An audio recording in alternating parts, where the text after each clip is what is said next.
Ancient Greece. From around 500 BC, this rugged land was the scene of remarkable developments in art, philosophy, and warfare. Its two greatest city-states were Athens, a naval power, where democracy, art, drama, and philosophy flourished, and Sparta, an austere militaristic society, famed for its formidable army. In 480 BC, these two city-states had joined forces to fight an invasion by the mighty Persian Empire. At the narrow pass of Thermopylae, a small Greek force, led by 300 Spartans, held up the enormous Persian army for 3 days before they were finally encircled and killed. Then, in the Straits of Salamis, the Greek fleet defeated the Persian navy, but they couldn't prevent the Persians burning the sacred temples of the Athenian Acropolis. The next year, at Plataea, the Greeks won a decisive land battle against the Persians and forced them to abandon their invasion. The next 50 years were the golden age of classical Greece. But rising tension between Athens and Sparta and their allies eventually led to war, dragging the Greek world into decades of destructive fighting. Wars between the Greek city-states continued for almost a century, leaving them exhausted and vulnerable to a new, rising power to the north. For centuries, sophisticated Greeks had viewed the mountainous kingdom of Macedonia as a backwater, Hicksville, barely Greek at all. But under King Philip II, Macedonia emerged as a formidable military force. His most famous reform, the introduction of the sarissa, an 18-foot pike, twice the length of a normal Greek spear, and wielded by trained infantry fighting in close formation, known as a phalanx.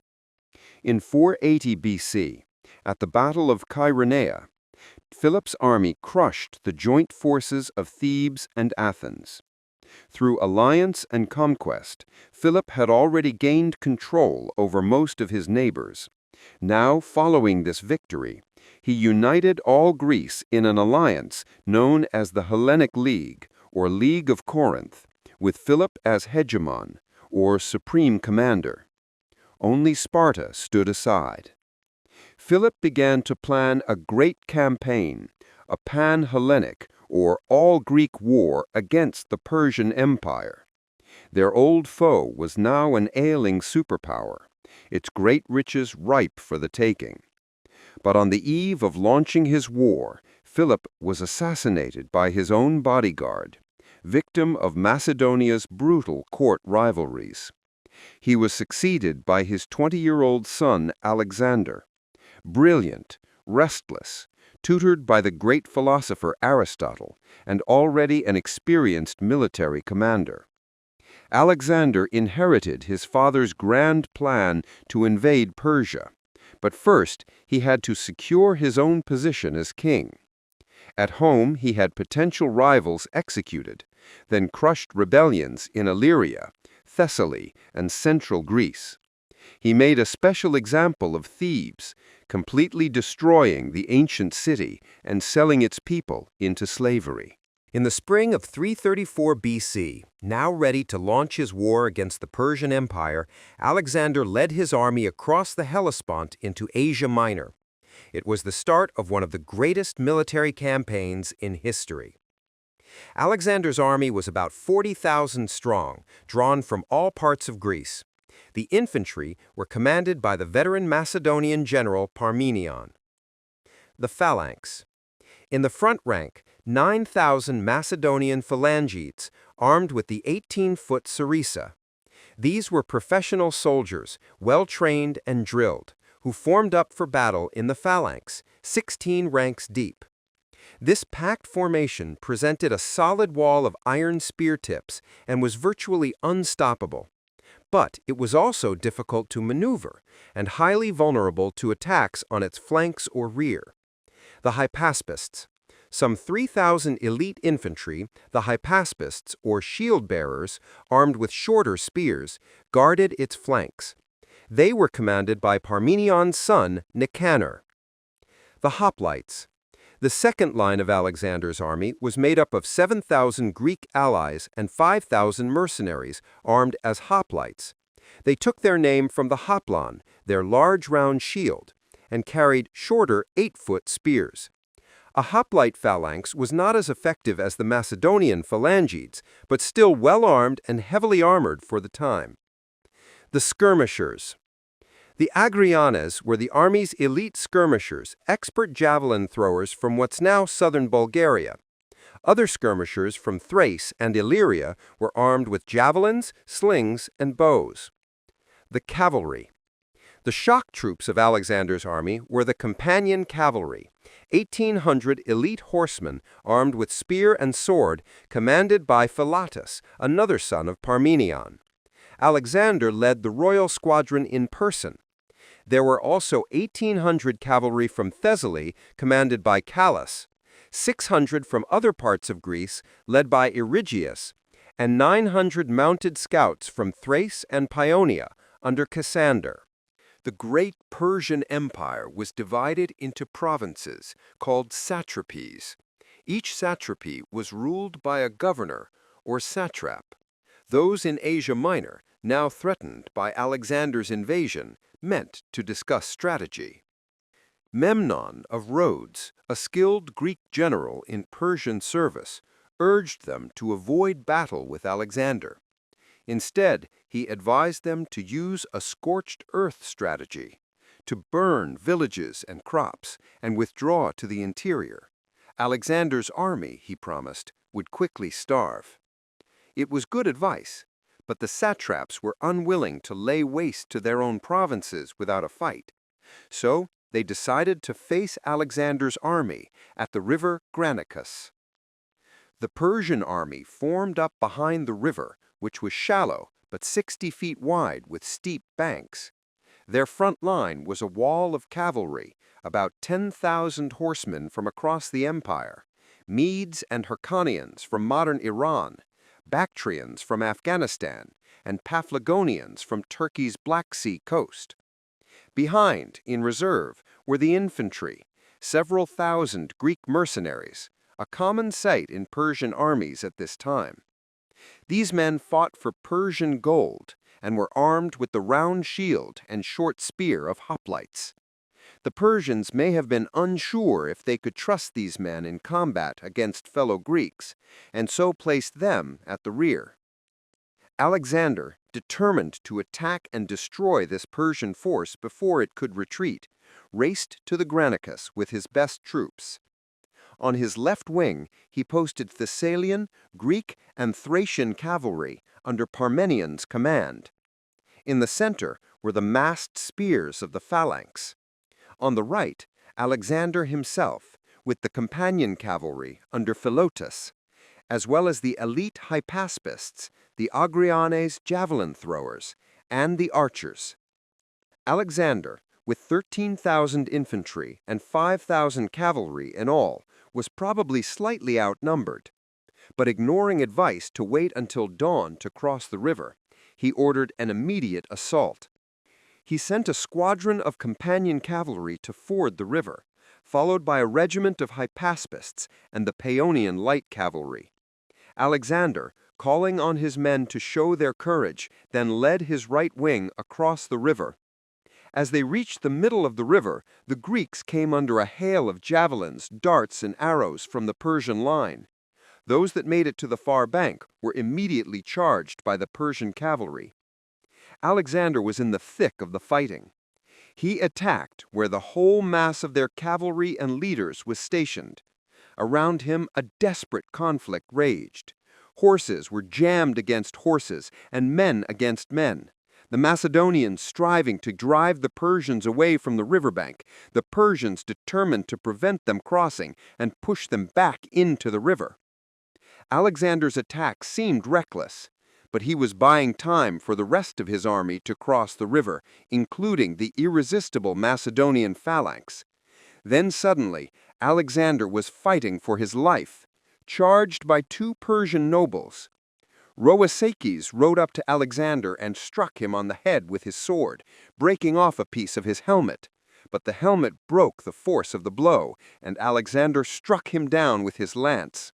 Then, from behind, Spithidides raised his sword against the king, but Black Cletus, son of Dropidas, anticipated his blow, struck his arm, and cut it off, sword and all.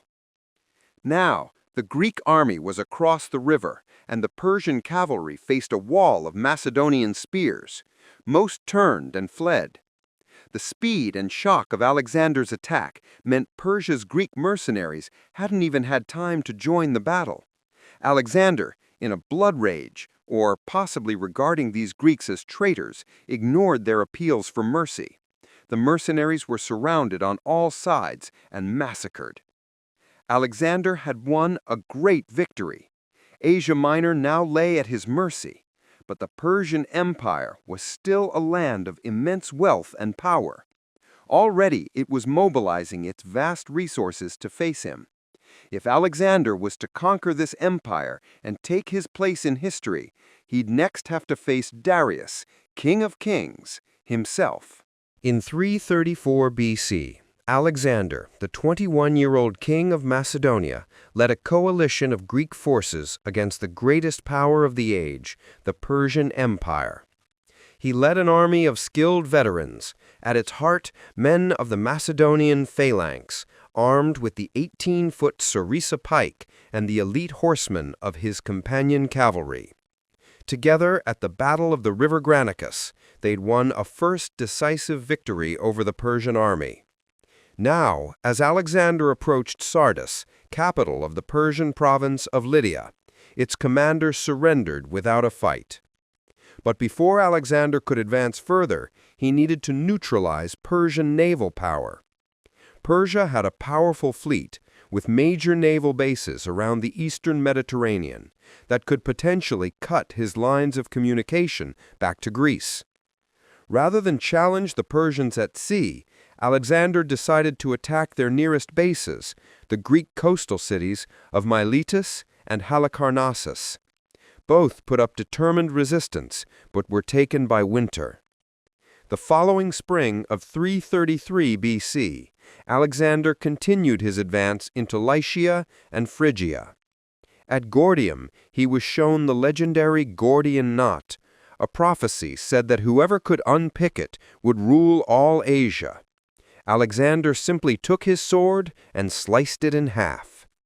Meanwhile, Memnon of Rhodes, a skilled Greek general in Persian service, led Persian warships into the Aegean and captured the islands of Chios and Lesbos.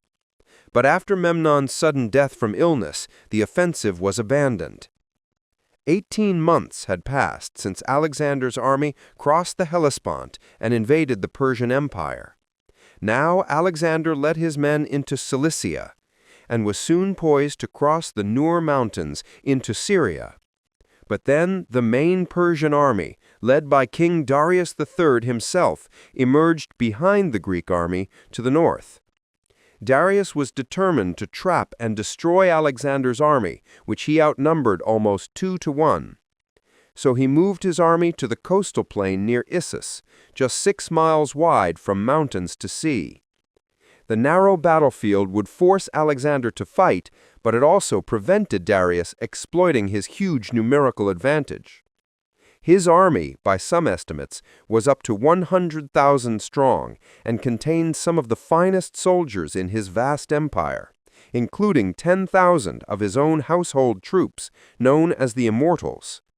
His best cavalry were massed on his right wing towards the sea, where the ground was better for horses. His best infantry, his Greek mercenary hoplites, formed the center. Persian infantry formed his left wing. Alexander deployed his army for battle, once again entrusting his left wing, nearest the sea, to Parmenion with the Greek cavalry and infantry. In the center, as always, was the Macedonian phalanx. Alexander positioned himself and his best troops on the right wing toward the mountain slopes, his elite Agriani javelin throwers, his archers, and behind them the Hypaspists and the companion cavalry. When Alexander saw the strength of the Persian cavalry facing Parmenion on the left, he moved across his Thessalian cavalry to reinforce him. Despite his overwhelming numbers, Darius held his position behind a small river, the Pinaris, and waited for Alexander to attack. He didn't have to wait long. Alexander called out to his men, urging them to fight bravely, picking some of them by name. Then, at the head of his army's right wing, he charged. Once again, the speed and shock of the Macedonian advance sent the enemy reeling back. But in the center of the battlefield, the Macedonian phalanx was in trouble. In its effort to keep up with Alexander, its formation had become disordered. Now, in fierce fighting with the Greek mercenaries of Darius, the phalanx was slowly being driven back. Alexander, seeing the danger, regrouped and led the companions in a headlong charge straight at the Persian center. The Greek mercenaries, threatened on their flank, were soon in disarray, and the Macedonian phalanx was able to resume its advance. Alexander fought his way towards the great king, Darius himself. Rather than face this apparently mad and fearless Macedonian king, Darius fled the battlefield in his royal chariot. Meanwhile, the Macedonian left wing under Parmenion was in a desperate fight against the best of the Persian cavalry. If the Persians could break through here, they could engulf Alexander's army and snatch victory from the jaws of defeat. But Parmenion and his troops fought doggedly and continued to hold the Persians at bay. As the news that Darius had fled spread among his troops, they abandoned the fight and tried to save themselves. The battle turned into a massacre.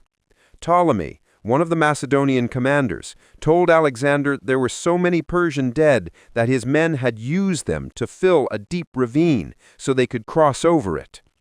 The Battle of Issus was a stunning victory for Alexander.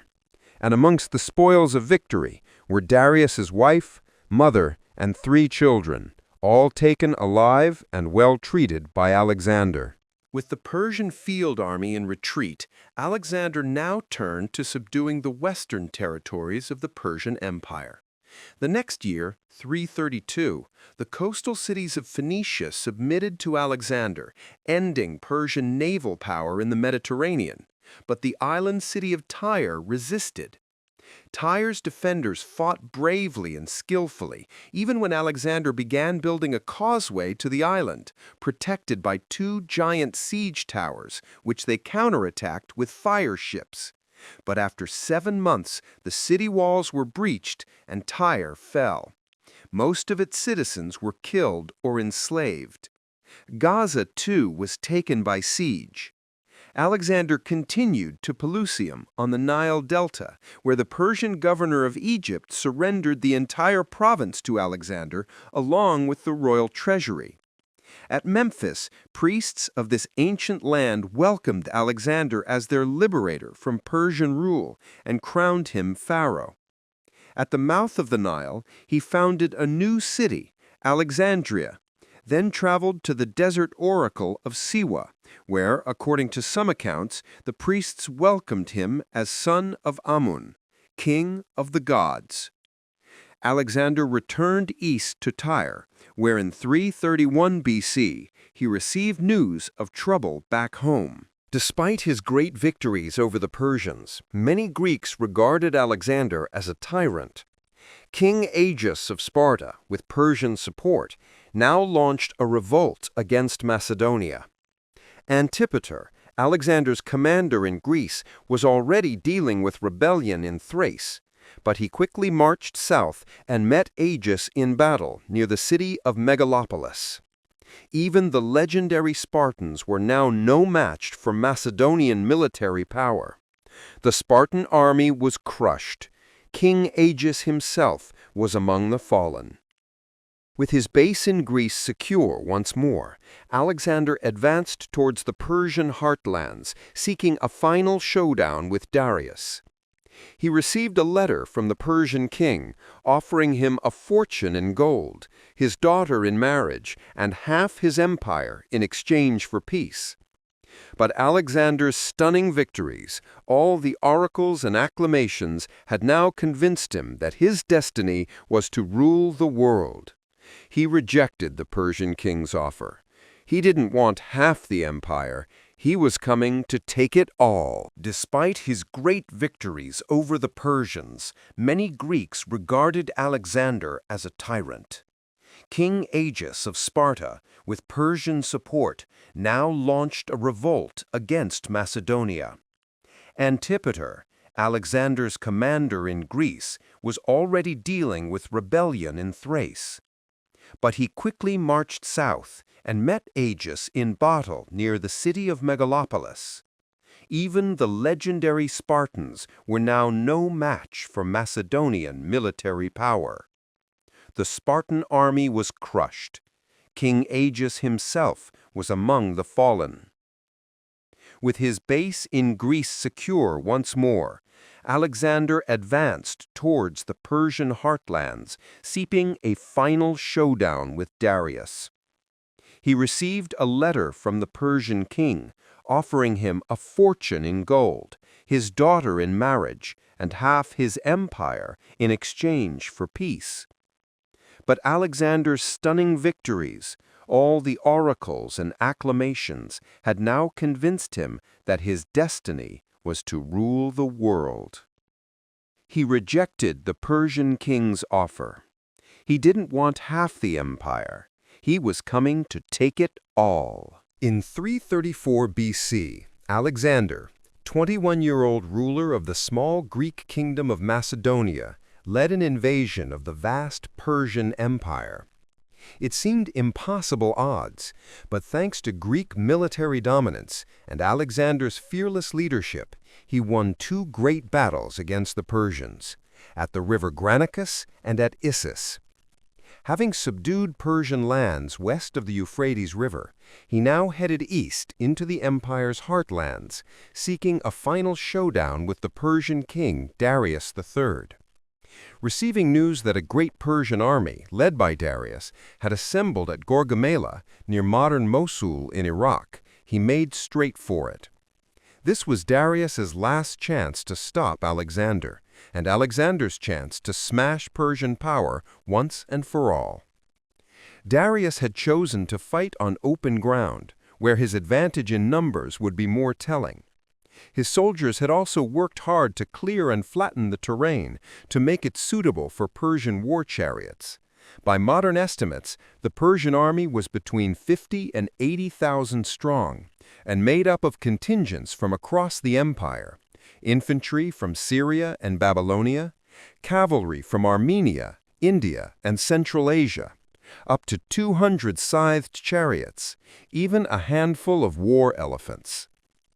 Alexander's army was smaller and may have been outnumbered by as much as 2 to 1.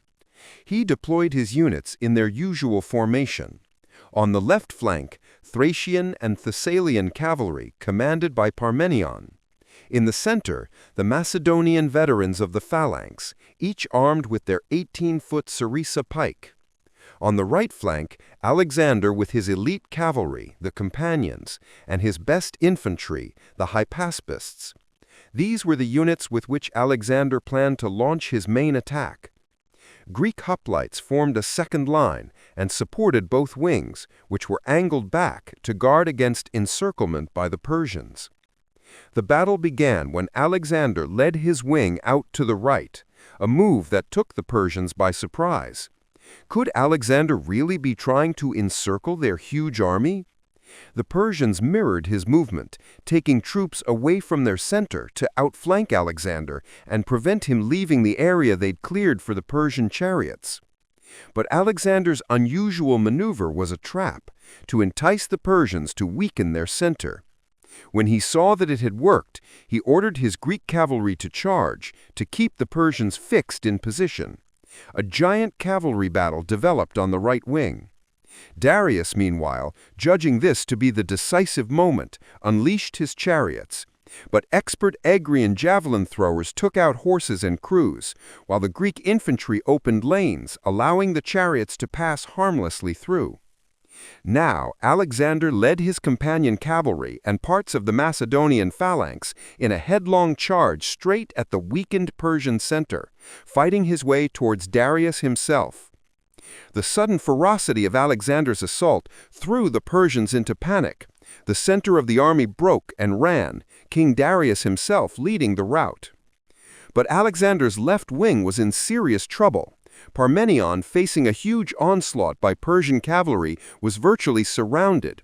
Indian and Scythian horsemen had even ridden through a gap in the Greek line, but rather than wheeling and attacking the Greeks from behind, they'd carried straight on to loot their camp.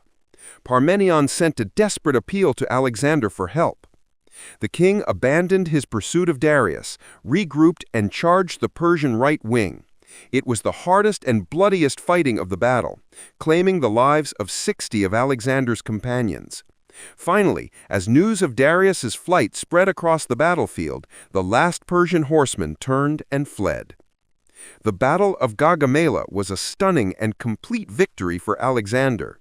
According to ancient sources, he lost just a few hundred men, while the Persians lost thousands. Alexander had routed Darius's great army, and now the road to Babylon, the empire's main capital, lay open.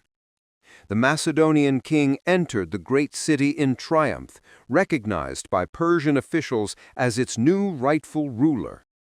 So too at the city of Susa, where Alexander ceremonially took his seat upon the royal throne of Persia.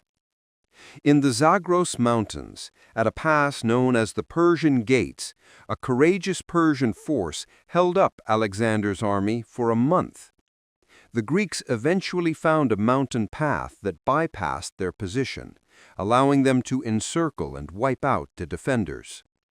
In early 330 BC, Alexander reached Persepolis, the empire's ceremonial capital. Alexander wanted to appear as a liberator to the Persians, as a legitimate successor to King Darius, but now he ordered Persepolis to be pillaged and burnt, retribution for the Persian invasion of Greece and the burning of Athens' sacred temples in 480 BC. Alexander now headed north into Media, where Darius had taken refuge in the royal city of Ecbatana. Alexander was determined to capture Darius, but the fugitive king fled east in the hope of raising a new army in the provinces of Parthia, Bactria, and Sogdia. It was not to be. As Alexander closed in, the Persian king was murdered by one of his own governors, Bessus, who then proclaimed himself the empire's new ruler.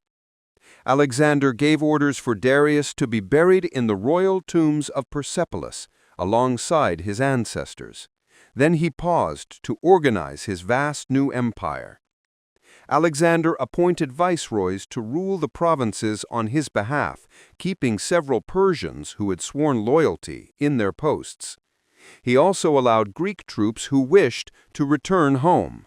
Then he resumed his march east, his goal to find and kill the usurper Bessus, subjugate the empire's eastern provinces, and reach the far edge of the world. In 330 BC, Alexander continued his march east. His goal? To find and kill Bessus, a Persian usurper claiming to be the rightful king, and to subjugate the empire's eastern provinces. Alexander headed first for Aria, today part of Afghanistan, where the Persian governor Satibarzanes had launched a revolt after initially pretending to submit to Alexander. The rebellion was crushed and Satibarzanes killed in single combat by a Greek cavalry officer. Nearby, Alexander founded the city of Alexandria Aria, modern Herat, in southern Afghanistan, one of around a dozen cities that Alexander would eventually found, almost all bearing his name. Alexander marched on to Frada. The Macedonian court had a long tradition of plots and assassination. 6 years before, Alexander's own father, King Philip, had been murdered by his bodyguard. He was now informed that Philotas, commander of his companion cavalry, had uncovered a plot to assassinate Alexander, but kept it secret. Philotas and his father, Parmenion, were among the most respected of Alexander's commanders and had played crucial roles in all his great victories. But when Philotas confessed under torture, Alexander had him executed, then sent assassins back to Ecbatana, where Parmenion was governor, to kill him before he even heard of his son's death and had a chance to turn against Alexander. In 329, Alexander resumed his pursuit of Bessus. En route, he founded the city of Alexandria Arachosia, modern Kandahar in southern Afghanistan. As he reached Kunduz, Bessus was betrayed by his own men and handed over in chains. Alexander sent him back to Persia for execution as a kingslayer. Alexander pushed on into modern Tajikistan, where the Sogdians rose up against him. He had to fight off attacks by local tribes and take several towns by assault. On the banks of the Jaxartes River, he founded the city of Alexandria Eshkate, meaning Alexandria, the furthest, so named because he had, at last, reached the limit of the Persian Empire. This frontier was frequently raided by nomads, known to the Greeks as Scythians. Alexander lured them into a decisive battle near the Jaxartes. The result was a crushing victory for the Macedonian king that put an end to the raids.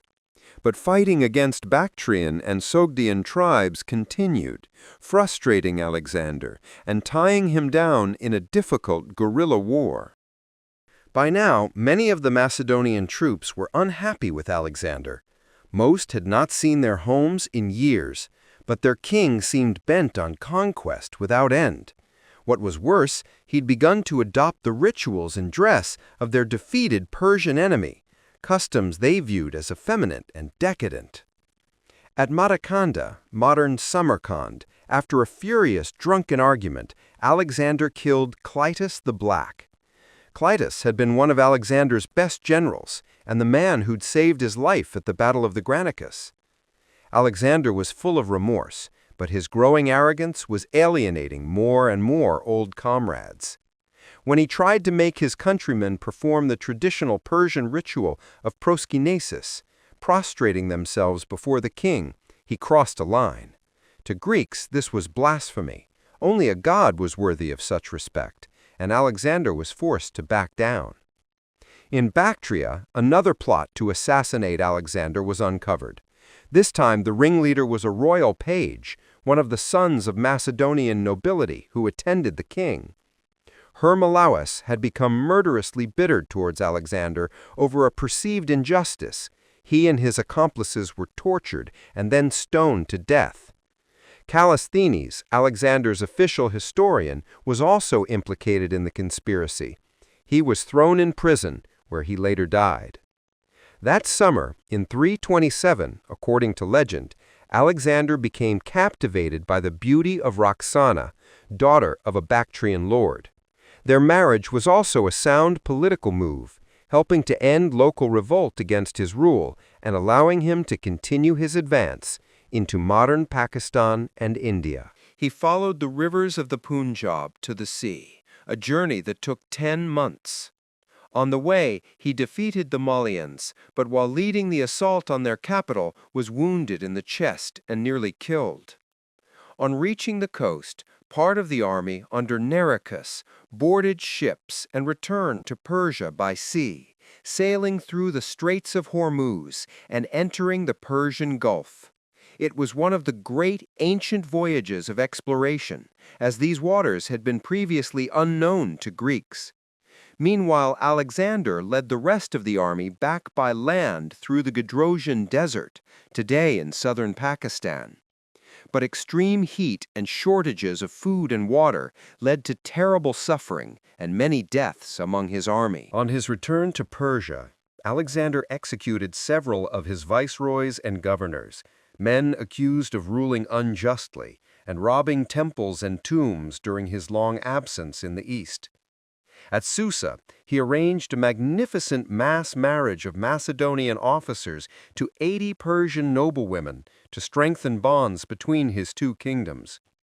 Alexander himself married 2 Persian princesses. He also paid all his soldiers' debts and ordered 30,000 youths from across the empire to be trained in the Macedonian art of war. But at Opis, his Macedonian troops mutinied.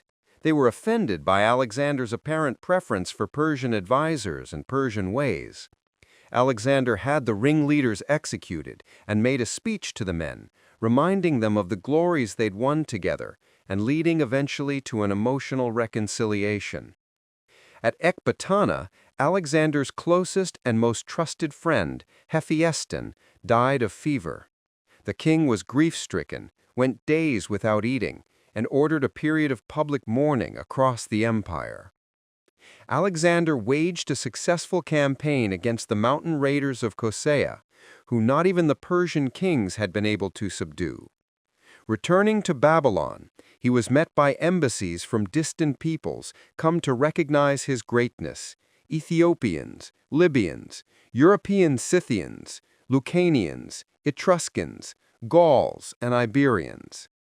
Alexander's Bactrian wife Roxala was now pregnant, but as he planned his next campaign to Arabia and beyond, he developed a sudden fever and died days later, aged just 32. The cause of Alexander's death has never been established. It may have been malaria, cholera, typhus, or poison. Alexander died undefeated in battle. His reputation as a brilliant, fearless, and daring military commander remains undimmed. His decade-long campaign created one of the largest empires ever known, stretching from Greece to Pakistan. But it was vast and unstable, held together only by his own brilliance and name. Alexander left no plans for his succession, and his generals soon began fighting among themselves to carve out their own empires. In the wars of the successors, Alexander's widow Roxana and his young son were murdered. His own gold sarcophagus, en route to Macedonia for burial, was hijacked and ended up in Alexandria in Egypt. Today, its location remains one of the world's great unsolved mysteries. Few men have ever had such an impact on the course of history as Alexander the Great. The breathtaking achievements of his short life ushered in the Hellenistic age, as Greek ideas spread across the territory of his former empire, fusing with local traditions to trigger new developments in art, science, government, and language. Some of the successor kingdoms to his great empire were short-lived. Others endured for centuries, but all, in turn, would fall to new forces, and in the West, to the rising power of Rome.